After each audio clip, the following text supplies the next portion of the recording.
एक minute. Car के 7 बेटे और उनकी एक बहन करवा थी। सभी सातों भाई अपनी बहन से बहुत प्यार करते थे, यहाँ तक कि वे पहले उसे खाना खिलाते और बाद में स्वयं खाना खाते थे। एक बार उनकी बहन ससुराल से मायके आई हुई थी। शाम को भाई जब अपना व्यापार व्यवसाय बंद कर घर आए तो देखा उनकी बहन बहुत व्याकुल थी। सभी भाई खाना खाने बैठे और अपनी बहन से भी खाने का आग्रह करने लगे, लेकिन बहन ने बताया कि उसका आज करवा चौथ का निर्जल व्रत है और वह खाना सिर्फ चंद्रमा को देखकर उसे अर्घ देकर ही खाना खा सकती है। क्योंकि चंद्रमा अभी तक निकले नहीं थे, इसलिए वह भूख प्यास से बहुत व्याकुल हो उठी।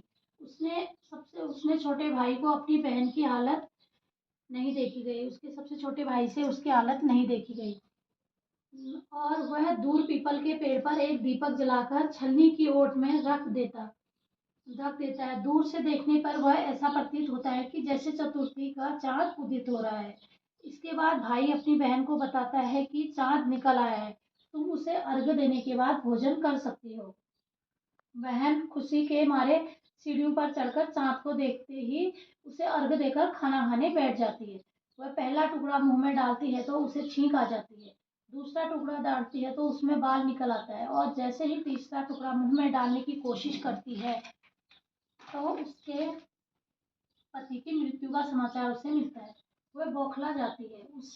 उसकी भाभी उसे सच्चाई से अवगत कराती है कि उसके साथ ऐसा क्यों हुआ है। करवा चौथ का व्रत गलत तरीके से टूटने के कारण देवता उससे नाराज हो गए और उन्होंने ऐसा किया है।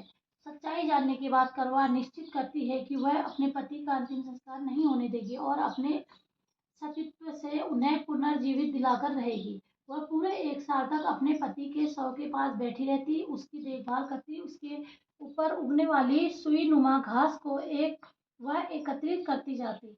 1 साल बाद फिर करवा चौथ का दिन आता। उसकी सभी भाभियां करवा चौथ का व्रत रखती। जब भाभियां उससे आशीर्वाद लेने आती तो वह प्रत्येक भाभी से यम सुई ले लो, पिए सुई दे दो, मुझे भी अपनी जैसी सुहागिन बना दो, ऐसा आग्रह करती है।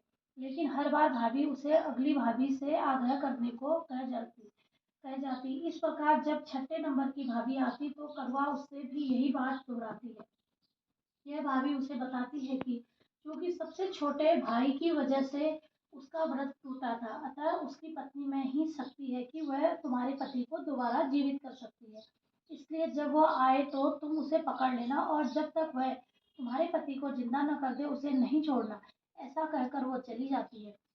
सबसे अंत में छोटी भाभी आती है। करवा उनसे ही सुहागिन बनने का आग्रह करती है, लेकिन वह टाल मटोल करने लगती है। इसे देखकर करवा उन्हें जोर से पकड़ लेती है और अपने सुहाग को जिंदा करने के लिए कहती है। भाभी उससे छुड़ाने के लिए नोचती है, खजोसती है तो लेकिन वह करवा नहीं छोड़ती है।